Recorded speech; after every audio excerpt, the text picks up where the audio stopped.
12시간 전에 마감한 트레이더가 생생하게 전하는 글로벌 마켓 리뷰 델타1입니다. 우리 시장은 엄청나게 눌렸지만 해외 시장은 성공적으로 반등하였습니다. 하지만 대부분이 언론에서 이야기하듯이 머크의 코로나 치료제 뉴스로 시장이 오른 것일까요? 전혀 그렇지 않다고 생각합니다. 결론만 이야기하면 어제는 자산 배분 관련 주식 매수가 들어왔다고 보는데요. 시장을 바라보는 델타1의 관점 하나씩 풀어보도록 하겠습니다. 먼저 아시아 세션 갑니다.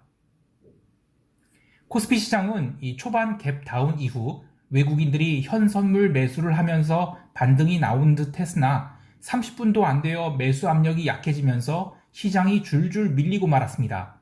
특히 9시 30분부터 10시 30분까지 하락은 외국인들이 선물을 적극적으로 매도해서 하락을 했다기보다는 현물 시장에서 거의 모든 투자 주체들이 매수를 손 놓고 있으면서 시장이 밀렸다고 해야 할 것입니다. 그렇다고 해서 옵션 시장에서 폭발적인 변동성 상승이 있었는가 하면 또 그렇지도 않은데요. 그렇게 오전 10시 40분경 단기 바닥을 찍고 시장이 반등을 하지만 그 이후로도 외국인은 선물 매도를 거둘 생각을 하지 않았습니다. 게다가 그 이후에는 현물 매도를 계속 내놓기까지 해서 시장을 눌렀는데요. 시장이 하락한 이유들이 여러 가지가 있겠지만 가장 큰 것은 매수세의 부재가 문제였다라고 보고 있습니다. 앞으로도 이 구간은 잘 기록해 놓을 필요가 있는데 399포인트에서 395포인트의 이 4포인트 구간은 적극적인 매도로 시장이 밀린 게 아니라 아무도 현물을 안 사서 밀린 것이기 때문에 시장이 반등을 할 경우에는 이 구간에서는 상당히 빠른 반등이 나올 수 있게 됩니다. 매물이 없다는 얘기죠. 따라서 이번 물은 행사 가격 405 이상의 콜옵션들은 아주 편안하게 매도를 끌고 갈 수 있겠어요. 오후장 들어서 시장 하락을 지속으로 보는 쪽에서 풋옵션 매수 오버나잇을 고려하지 않는 그런 시장 참여자들이 제법 있었는데요. 저는 그때 실익이 크지 않다고 느꼈습니다. 왜냐하면 다음 주 화요일에 우리 시장이 하락갭이 나와야만 금요일에 풋옵션 매수를 해서 오버나잇 하는 그 이익이 발생하게 되는데 저는 이미 이틀치 하락을 모두 반영한 것 같아요. 그리고 외가격 옵션 가격이 잔존일 대비 지나치게 비싸기 때문에 풋옵션 매수보다는 콜 405를 매도해서 오버나잇 한 것이 풋옵션 매수보다 더 매력적이라고 보았습니다.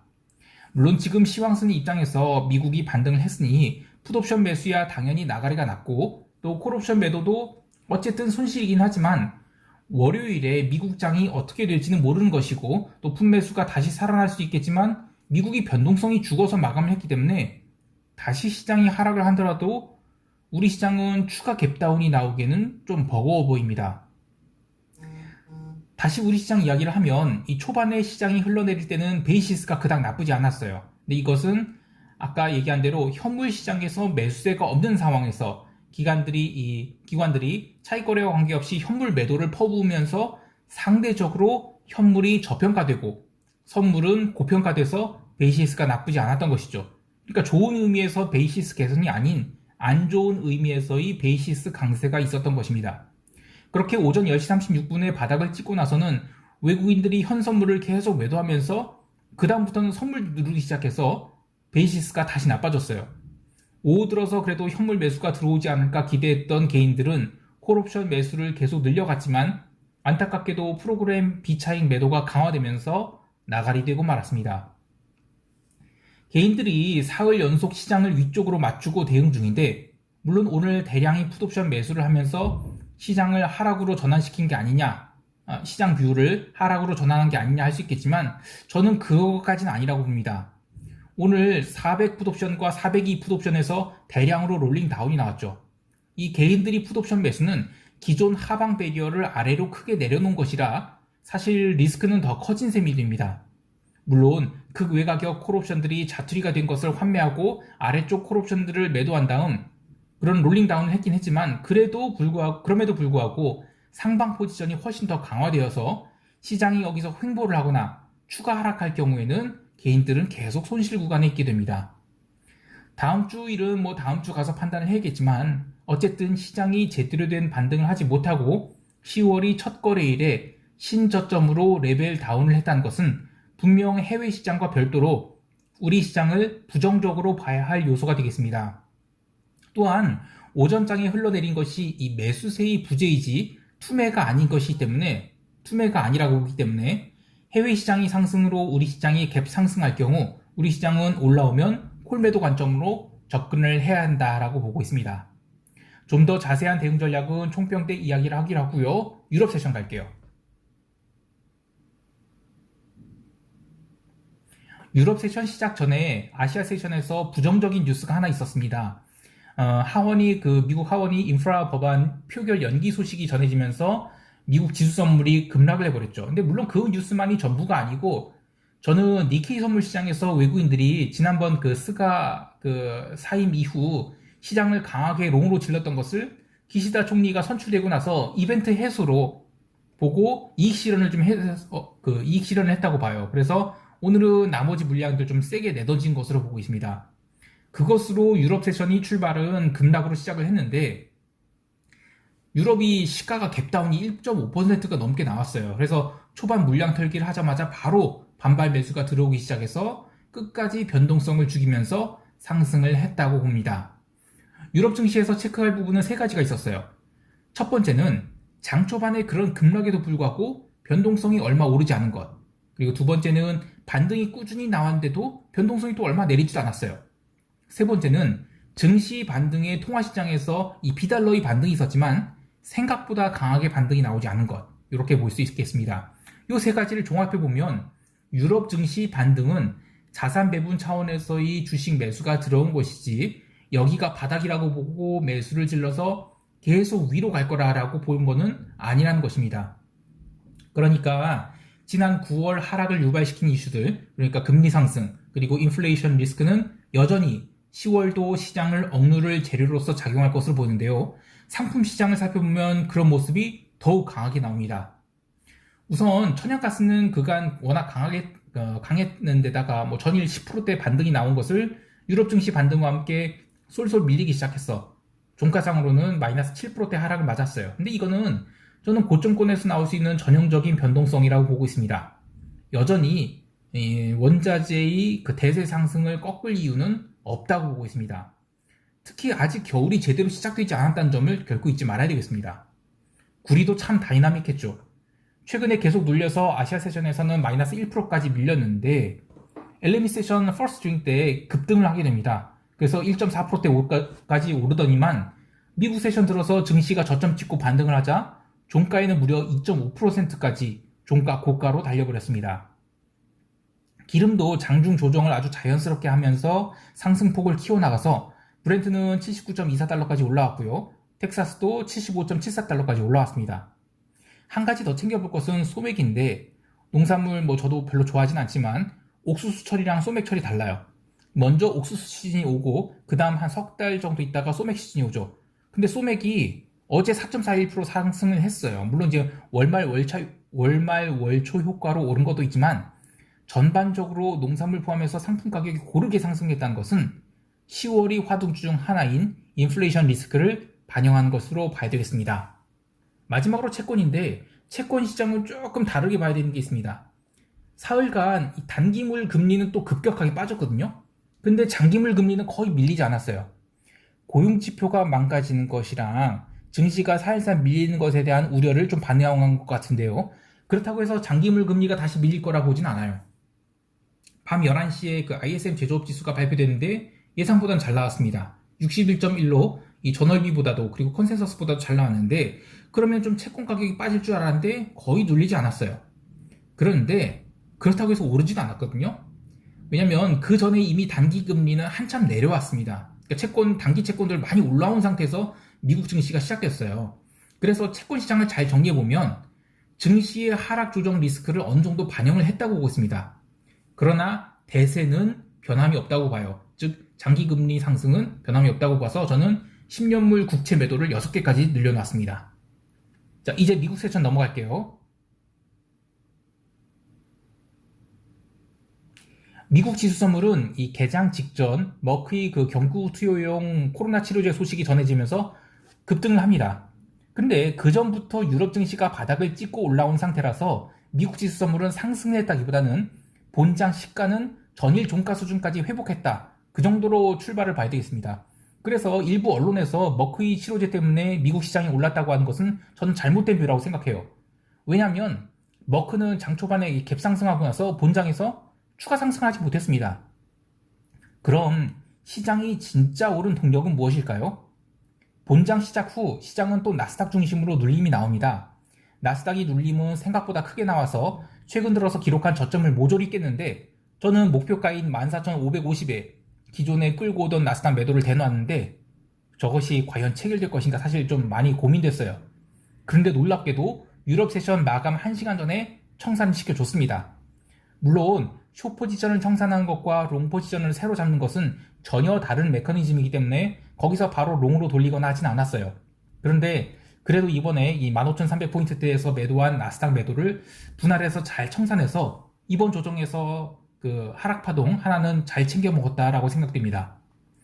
숏 포지션을 청산한 여러 가지 이유들이 있지만 우선 월말 월초라 시장 분위기가 마냥 하락 일변도로 가지 않을 가능성이 있었고 또 유럽 시장에서 이미 리스크 온 분위기가 형성되고 있었는데다가 지수가 장 초반 계속 밀린 동안에도 변동성은 계속 실현되고 있어서 변동성 폭발이 나오지 않았죠. 이렇게 옵션 매도가 극성을 부리고 있는 상황에서 저점을 찍고 시장이 돌아나가면 그러면 옵션 가격은 아주 순식간에 빠지게 되거든요. 그리고 실제로 현물 바스켓 매수가 강하게 들어왔습니다. 물론 그 전에 ISM 제조업 지수가 좋게 나왔는데 그게 일시적으로 시장을 살짝 들어올리긴 했어요. 근데 그때까지만 해도 바스켓 매수는 안 들어왔거든요. 그래서 ISM 제조업 지수 발표 이후에 시장은 다시 눌리게 됩니다. 그렇게 바닥을 찍는 게 그 11시 밤 11시 반이에요. 그렇게 11시 반, 그러니까 유럽 시장 마감 1시간 전에 거기서부터 이제 굴뚝주들의 중심으로 대량의 바스켓 매수가 꾸준히 들어오면서 시장을 들어올리기 시작합니다.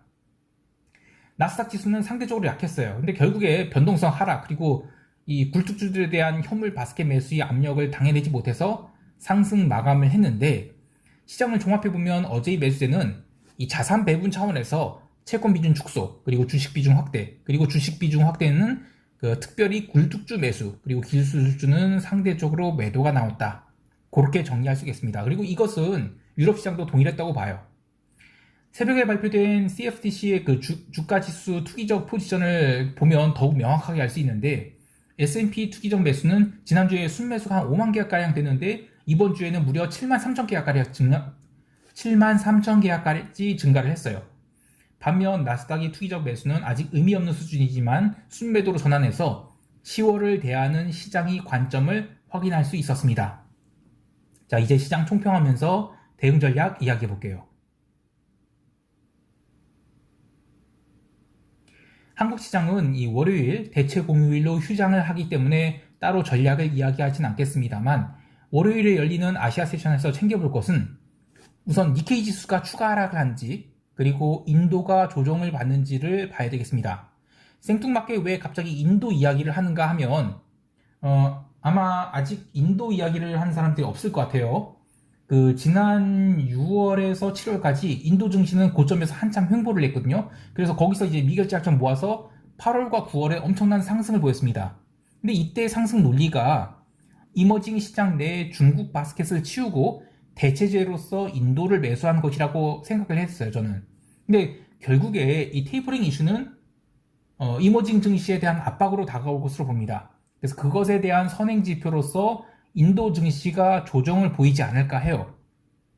일단 9월에 약간 밀리려고 하긴 했는데 그래도 아직 제대로 밀진 않았거든요. 근데 지금 10월 첫날에 이제 금요일이 10월 첫날에 미국 시장이 상승 마감을 했어요. 그러면 이제 인도 증시가 갭상승 출발하게 되면 거기서 이익 실현하려는 입장에서는 쇼포를 지르기 아주 딱 좋은 상황이 됩니다.